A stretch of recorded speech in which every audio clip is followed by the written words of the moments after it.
Hello everyone, my name is Chen Yiling, and today I will present my project optimizing Costa food recommendation system with lightweight hybrid collaborative filtering.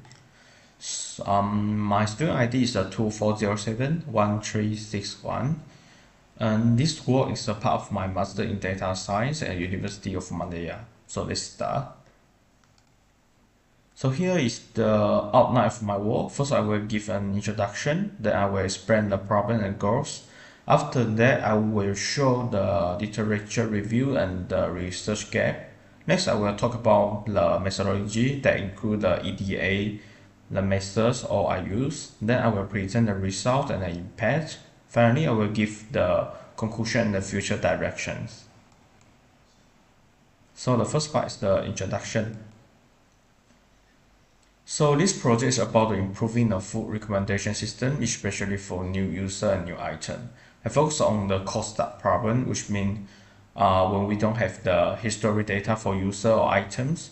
My goal is to design a simple but effective hybrid model.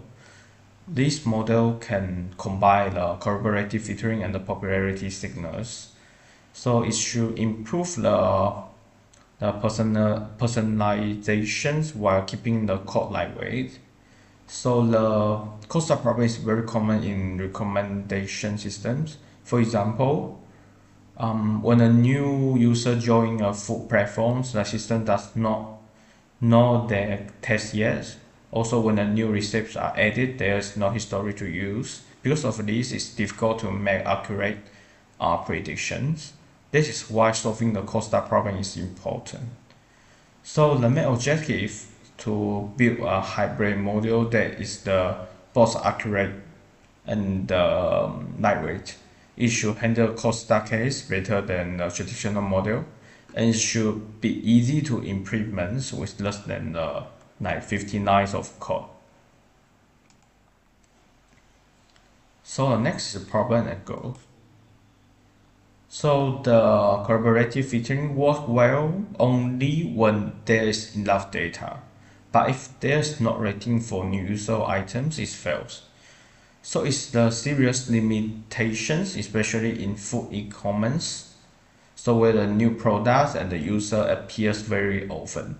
So on the other hand, popularity-based recommendation only show what is the most popular in what is the most popular items. It's ignore the personal preference. So this may work for some case, but cannot provide a good personalization experience.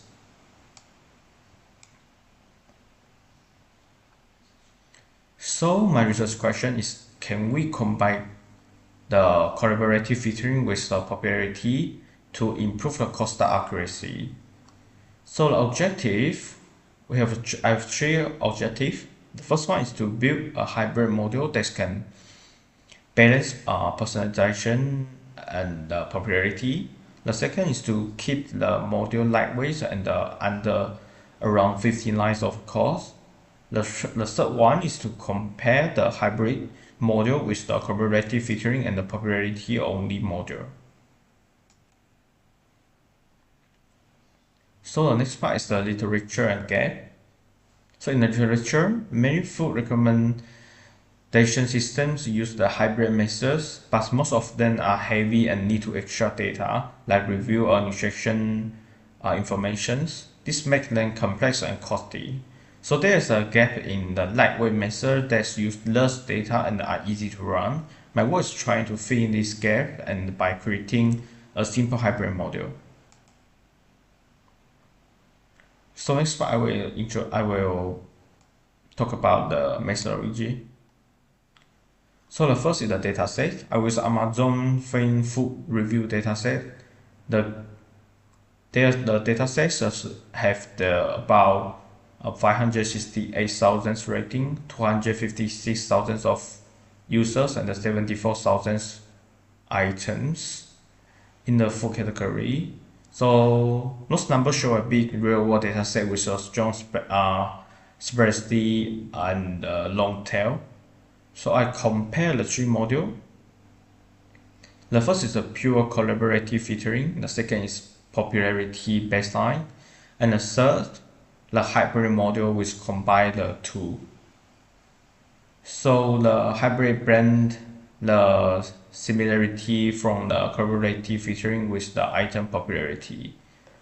So I will evaluate the module using the tree matrix, the RMSE which measure accuracy, the precision at 10 which measure how relevant the top 10 recommendations are, and the interlist diversity which measure variety in recommendations.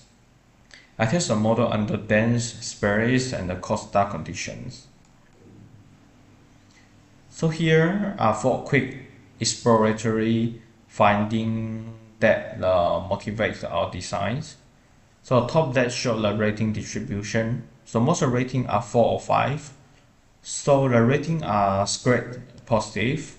So top right show the user activity on a log scale.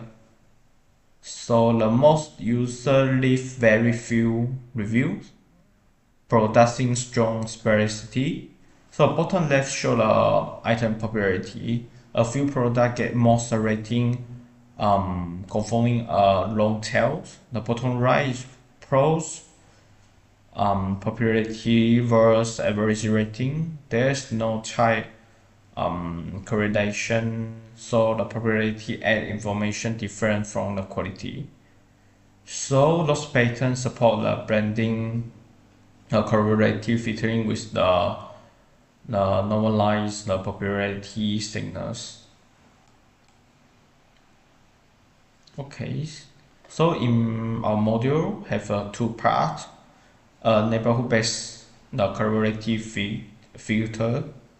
That's the include the surprise KNN basis, the KNN with the mean testing cosine and the Pearson similarity with the K10. So, and the popularity periods, that include an item count normalized to 0 to 1 and the rescale to the rating scale. We combine them by a simple blend that's shown in here. So where alpha is choose on the validations, usually we use between the 0.2 to 0.8. This keep the math and code simple, fast and easy to run. To measure performance, we use several split and the metrics. The first one is the dead split. We use the 80-20 random split for standard check. The split we reduce training interaction per user to simulate low data user. This check robustness. So the Costa split we select some user and the items and remove all their interaction from the training. This test the true Costa. So for the validation, we experiment the repeat with the multiple data split to ensure the stable and reliable results. This cross-validation approach validates the module performance across the different scenarios. Next part is the result impact. So I expect the hybrid module to perform better than the pure collaborative filtering in Costa case. It should have a low RMSE, higher precision attempt, and maintain the diversity. The module is also shared as a Jupyter notebook, so it can be reused by full platform. So the last part is the conclusion. To summarize, the Costa is the big change in recommender system. So my hybrid module combine correlative filtering and the popularities. It's improve the personalizations while staying simple and lightweight. This make it practical for real world use. In the future, I plan to extend the module with the content feature, like receipt ingredient. I also want to deploy it in the real-time application to test scalability and performance. That's all my presentation. Thank you for your listening.